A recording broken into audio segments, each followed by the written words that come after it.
Hello，大家好，我係 Michaela。首先多謝你撳入嚟聽呢個 podcast 嘅。咁咧，無論你係新認識我又好啦，或者係透過我品牌認識我都好啦，呢一個 podcast 咧，我係想坐喺度慢慢同大家傾偈，去分享下我平時嘅所見所聞啦，同埋一啲諗法嘅。因為其實我覺得我自己都幾中意講嘢同埋分享咯。咁我覺得呢一個形式咧都幾適合我坐喺度靜靜地同大家傾偈嘅。咁嚟到其實 podcast 嘅第一集啦，我係諗咗一陣呢，究竟我應該講啲乜嘢題材好嘅？題材有好多嘢想講，但係唔知點樣開始。然之後呢，適逢呢就係原來我今年呢，其實我個品牌呢已經踏入第11年啦。咁講翻少少背景先啦，就係我本身係做呢個大碼衫嘅，咁所以我都經營咗11年啦。亦都因為咁樣啦，所以我都想同大家分享下我嘅創業經歷啦。因為呢一個工作呢，喺一個11年嘅時間裏面呢，其實都帶俾我好多開心啦，或者係唔開心嘅嘢嘅。咁我覺得呢個都係一個好好嘅題材，同大家傾下偈啦。咁其實呢，我當初創業嘅時候呢，我係完全冇諗過自己可以做到咁耐，所以我就覺得一見到11年嘅時候，我覺得哇，時間飛逝啦。首先第一樣嘢，第二嘢係覺得哇，原來我都可以做到咁耐喎。因為一開頭嘅時候呢，我係諗住自己應該可能真係做1-2年就冇噶啦，即係就好難捱落去。我覺得自己好冇自信啦嗰陣時。咁但係做到而家啦，都真係11年啦。我真係轉眼翻望翻嘅時候，我就會覺得好奇妙咯。即係雖然你中間一路做嘅時候，其實你唔覺嘅。但係去到你睇到個數字嘅時候，你就會突然之間憶起晒所有你可能由開始到中間點樣一路嘅過程啦。咁其實我喺創業之前呢，其實我自己呢唔係話真係一個點樣好有毅力啊，或者係一個好有熱誠嘅人啦。本身我係一個其實都幾頹嘅人咯。我係被典型嗰啲咧，俾人話讀書讀唔成啦，然之後成日諗埋晒啲無謂嘢啦。咁因為我本身個腦裏面咧，其實係有好多好天馬行空嘅嘢。我成日咧都想做一啲人哋覺得冇可能嘅嘢啦，或者係做啲人哋未做過嘅嘢啦。咁我覺得呢啲係一個可能係一個挑戰啦，所以我成日都要諗好多好騎呢嘅嘢啦，俾人覺得係。咁而大碼衫呢一個呢，其實都係其中一項我天馬行空計劃裡面之一嘅。咁但係呢個呢，我都真係冇同人講呢，係因為喺嗰陣時嚟講呢，其實大碼衫呢都俾人個感覺就係好老啦、好靚啦、好唔靚唔好睇嘅。咁我而想創業嘅原因就係因為我自己本身都係要着大碼衫啦，然之後我希望係開一間係好 trendy 啦、好靚啦，同埋 size 都啱嘅鋪頭。咁所以呢，呢個亦都係令到我種下呢個想創業嘅種子。我諗咁，但係當然你話真係令到我的起心肝去創業呢樣嘢呢，就係話說就係嗰陣時我仲翻緊 part time 啦。咁我翻零售業嘅，咁然之後呢我就因為冇嘢做啦，咁我就企喺度啦。然之後我就喺度思考人生啦、反思咁樣樣啦。咁我諗唔通我真係成世都淨係咁樣樣，即係可能工轉工，是但做呢樣做下，嗰樣做下。係咪真係唔可以做到我自己腦裏面想做嘅嘢呢？咁我係咪成世都係咁呢？然之後諗如果我自己唔做改變嗰個嘅話，咁其實冇人會幫我改變噶嘛。咁我唯有真係自己鼓起少少勇氣做呢樣嘢嘅啫咁樣。咁所以呢，呢個都係令到我更加有勇氣啦，去行出嚟去做呢樣嘢啦，亦都令到我真係踏上呢一個實行天馬行空計劃之旅之一嘅嘢，咁就成為咗一個創業嘅人啦。咁其實呢，基本上呢，我呢11年呢，其實我真係完全全心全意咁樣去投入呢個工作啦。所以間唔時呢，都會聽到唔同人嘅問我，就係喂，你會唔會覺得厭啊？或者係你其實會唔會想放棄啊？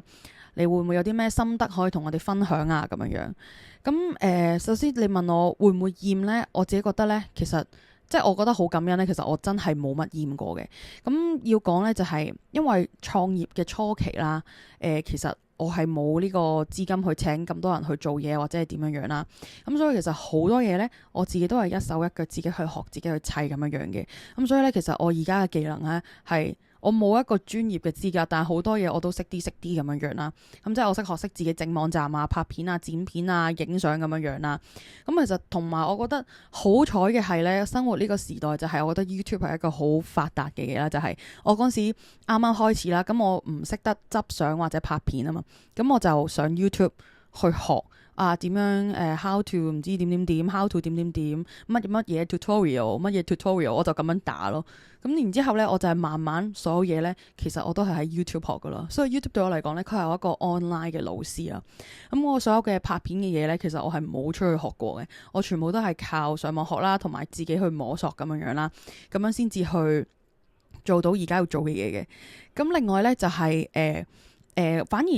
反而咧影相咧，我就真係有出去上過堂啦。因為其實有陣時我真係唔係好明嗰陣時咧，我係唔明點樣嗰啲咩光圈啊、快門呢啲，我完全睇完上網都唔明。咁所以我就出咗去上咗幾堂咁樣樣啦。然之後咧打燈嗰啲我都係上網學嘅。咁所以其實你問我厭唔厭咧，我自己覺得唔會厭嘅，係因為首先我自己本身係一個好中意學嘢嘅人啦。我覺得喺呢個過程一路砌一路學咧，我覺得好有嗰個挑戰性同埋有嗰個新鮮感喺度，所以我覺得對我嚟講係每一樣好似解鎖一個新嘅技能咁樣樣咯。所以其實我覺得我自己都幾樂在其中啦。因為有陣時啲人都會問我，喂，點解你唔揾多啲人幫手，或者點解你全部一腳做啊自己？但其實我真係好享受去做每一件事咯。因為嗰種呢，你可以將你本身腦裡面諗嘅 ideas，然之後你一手一腳親手咁樣去將佢創造出嚟嗰個滿足感呢，其實係好難去形容。但係嗰種興奮係好難同你講，但係我自己係真係好樂在其中去做呢一樣嘢嘅。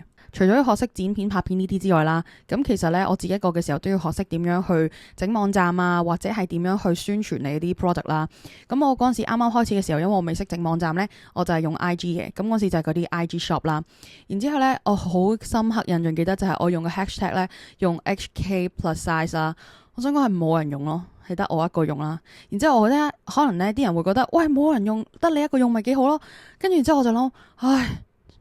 sorry， 我停咗，係因為我本身想講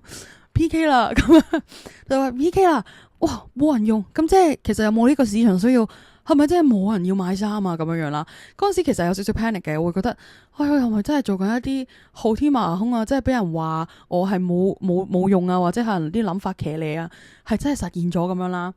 咁然之後我就覺得，算啦，唔理啦，可能係未盛行啫。因為其實嗰陣時嚟講，IG shop 都未話真係好多，我記得，即係都有，但係可能少啦。咁跟住慢慢累積做啦，咁就當然啦。我覺得去到而家呢，其實已經成熟噶啦。所以你打 HK plus size 呢，你唔會淨係見到我啦，你會見到其他嘅嘢啦。which 其實我覺得係一件好事嚟嘅，因為我覺得一個品牌裏面呢，佢哋每一個都有自己嘅一個元素，或者自己嘅一個特質故事去講啦。咁雖然大家都係賣大碼嘢，或者可能大家都係講緊大碼嘅嘢啦，但係我自己角度係覺得唔同嘅品牌可以講唔同嘅故事，你有唔同嘅風格，咁你先至可以 fit 到嗰個理念，就係俾所有大碼女仔你都可以揾到自己衫嘅嘢咯。始終講真，如果我一個人嚟講，我品牌可能我本身係行呢個 style 嘅話，我未必完全適合行其他，或者我未研究到其他。咁所以你而家見到啲 hashtag 呢，其實有好多唔同嘅大碼衫，或者未必係 hashtag，而係你見到可能香港或者係台灣啊、日本啊等等呢，已經開始有唔同嘅大碼時裝呢。其實呢一個我自己覺得係一件好事嚟嘅，即係我成日覺得呢，就係行百花齊放呢，大家先至可以有呢個，先至可以 win win 咯。我唔知大家明唔明我講咩？因為我曾經呢將呢個 idea 或者呢個諗法呢，有分享過俾一啲可能係都係創業嘅人咁樣樣啦。咁大家都會覺得我呢個諗法係有少少過於樂觀啦，佢哋叫做。其實生意上好多嘅嘢，我覺得市場上好多嘢都係環環相扣嘅。咁大家好就 win win 啦咁樣樣嘅，係啦。咁我講翻個 hashtag 先啦。咁然之後嗰陣時好 panic 啦，但係我都照樣真係嗰啲 keep 住頂硬上嘅心態啦，就去做啦，是但啦，唔理啦，都洗濕咗個頭啦，冇理由吹翻乾佢啊嘛，咁樣諗。咁跟住然之後就一做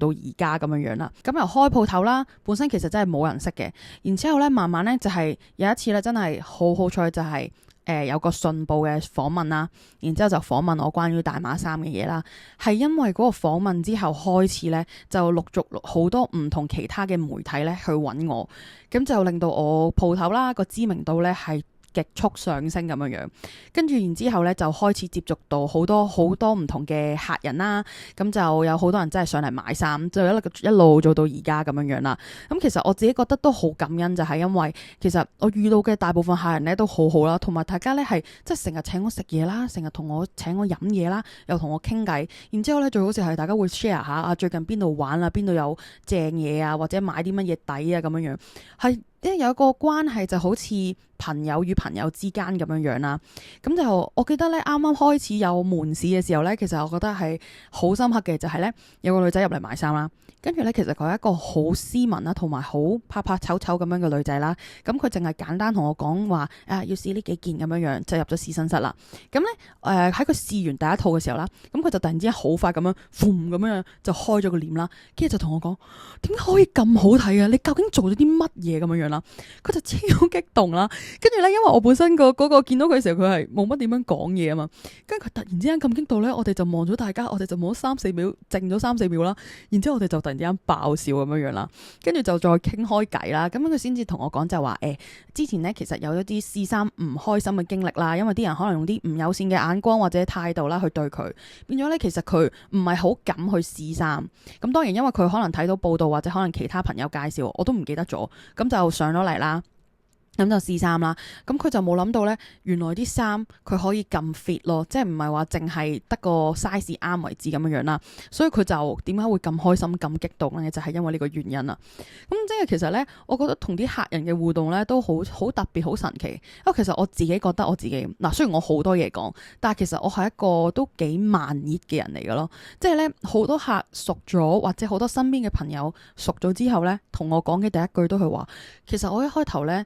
唔係好敢同你講嘢，我覺得你好串咁樣講。跟住我就同佢講，你有乜可能？其實我本人係真係好中意講嘢，即係我就用翻呢啲咁嘅痛啦。但係即係講真嘅就係會話，因為其實我呢，因為好慢嘅原因，因為我怕醜，因為我好驚同唔識嘅人傾偈呢，我唔識開話題，即係我會又會諗好多嘢啊，究竟咁樣講啱啊，咁樣得唔得咁樣，我就會有好多亂諗嘢啦。咁變咗呢，其實我係寧願靜靜地聽人講先咯。到真係我哋熟絡咗啦，咁我就會俾呢巴啦，就會好多嘅嘢會想同大家講咁樣樣咯。所以其實傾熟咗之後呢，大家係會發現原來我都真係幾多嘢講啦，同埋幾嗶哩吧啦咁樣樣嘅。或者我中意講嘢呢樣嘢呢，就係諗起我啱啱18歲嘅時候呢，我就去揾 part time 做啦。跟住然之後呢，我嗰陣時就係揾咗個 part time beauty advisor 嘅。然之後呢，我嗰時冇準備去見工，真係人生第一次見工啦。然之後呢，佢就問我一句就話，點解你會想做呢份工啊？咁樣樣，跟住我覺得諗都冇啦，我就話因為我覺得零售業咧可以同人哋接觸多啲人，同人哋傾下偈啊，我好中意同人傾偈咁樣咯，我就好直白咁樣同佢講咗啦。咁 anyway 最後我係成功即係受聘咗啦，請咗我啦咁樣樣。咁但係咧我自己覺得我真係幾中意同人傾下偈咧，因為我覺得咧你同唔同嘅人傾偈咧，其實可以聽到好多唔同嘅故事啦，同埋咧你亦都可以透過同人傾偈咧，你去打開咗個眼界咯，即係好似人與人之間咧，你可以有唔同嘅認識啊，咁樣樣咧，去知道更加多唔同嘅嘢咯。所以你問我厭唔厭咧，其實頭先你聽到我分享咧，其實我都覺得自己都幾開心咯，即係喺個經歷裏面。但係你問我嘅話咧，其實你話有冇放棄啊，或者點樣樣啦？其實我一路以嚟咧，我真係冇諗過放棄。不過直到2年前開始啦，其實咧我真係第一次有呢個萌生呢個放棄嘅念頭。其實我覺得呢個係一個好赤裸嘅一個即係講法啦，因為其實我都好少會同人講呢樣嘢啦。但係我覺得點解會咁樣樣呢？同埋點解我咁講？因為我其實我已經釋懷咗，即係我已經消化晒啲情緒。咁但係點解會想放棄呢？我就係覺得而家呢個世界呢，其實真係變得好快啦，所有嘢都改變得好快。同埋我覺得有少少自己好似招架唔住啦，同埋舊有嘅模式呢，未必話真係可以應付到而家呢個需求，或者可能而家呢個世界嘅行法咁樣樣啦。咁所以我會覺得做到有少少內耗啊，即係我會係咁 loop 啦，就話其實係咪自己有問題啊，或者係點樣有啲改善唔到，或者係咪我呢個品牌嘅使命係咪已經到啦？係咪我已經係嗰啲咩？我諗唔起嗰個成語，但係我係咪已經耗盡晒所有我知識？我已經係做唔到啦咁樣樣，即係我諗好多呢啲嘢啦。咁我就 loop 咗好耐，真係我覺得好頹。其實我早幾年我覺得我自己係真係好頹咁樣樣嘅，但係後尾啦，其實我經過咗一段好長嘅時間去消化翻自己嘅情緒啦。咁我其實換個角度諗啦，我就係覺得喂，既然我都咁好彩咯，我可以揾到自己中意做嘅嘢，我唔應該咁樣咯，我應該當佢好似打機咁樣樣咯，即係好似過關咁樣樣咧，我係棘咗喺度啫。而家可能我 1、2、3、4、5、6、7關我過晒啦，好多都，但係而家就係棘咗喺最難嘅，即係當自己可能打條龍打唔成啊，而家要再嚟過，或者可能係當我而家玩 Mario Party 定賽車咁樣，我食唔到個蘑菇咁樣點，即係我就會用呢個 concept 去同自己講咯。我覺得我要。有陣時啲嘢呢，我覺得學識嘅嘢就係唔好太執着於嗰一點咯。反而有陣時我要打開翻自己嘅眼界啦，換位思考啦，咁樣先至可以有一個更加多角度去諗到辦法啦。因為有陣時我覺得自己就係嗰種內耗嗰種 loop 呢，就係好中意斟酌於嗰一小點咁樣樣。但係又係就係因為呢一小點呢，影響咗我哋本身可能其他你做到嘅能力咁樣樣咯。咁所以我就覺得。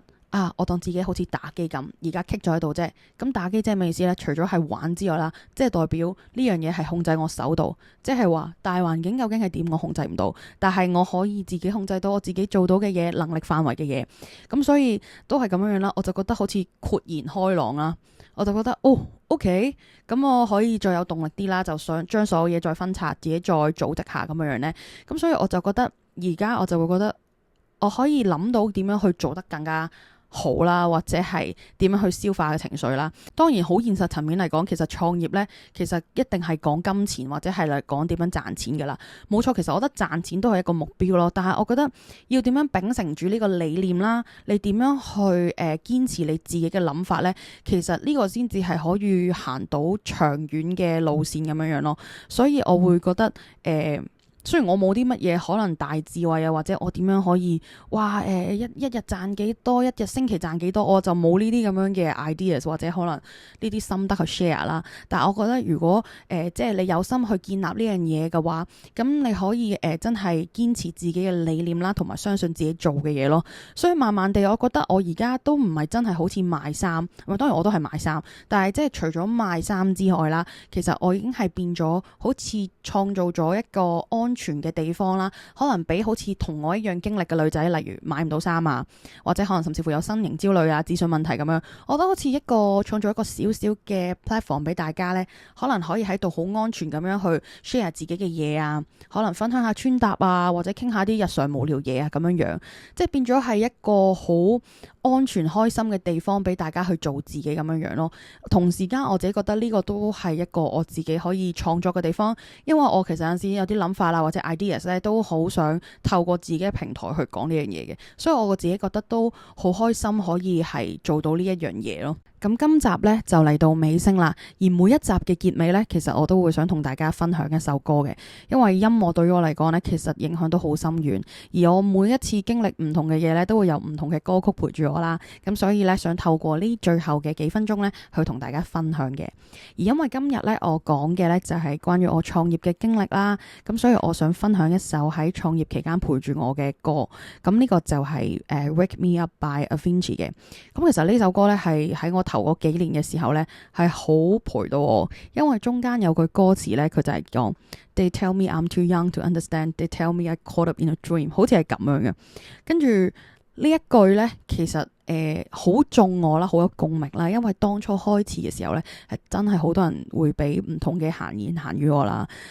即係嗱幾難聽都聽過，好聽都有，即係當然支持我嘅人都有，但係難聽嘅說話都會聽過啦。但係呢一首歌就係令到我更加有動力。OK，我一定要做到，即係會有種好有動力嗰個 feel 啦。因為其實有陣時啲嘢咧，未必話真係你唔得定乜嘢，即係可能每個人嘅批評，可能係源自於佢本身個人經歷啊，或者可能佢個人睇法啦。但係佢哋嘅個人睇法諗法，未必真係會套用到喺每個人身上咯。所以當你肯定自己，你覺得自己冇問題嘅時候，我覺得只要你揾啱位置，你就可以發光啦。呢個係真嘅，我覺得。咁所以呢一首歌嘅 MV，大家都可以去 YouTube search 下啦，因為其實佢都係講類似嘅嘢嘅。咁我哋今集嘅 podcast 就到呢度啦，好多謝大家收聽嘅，咁我哋下集再見啦，拜拜。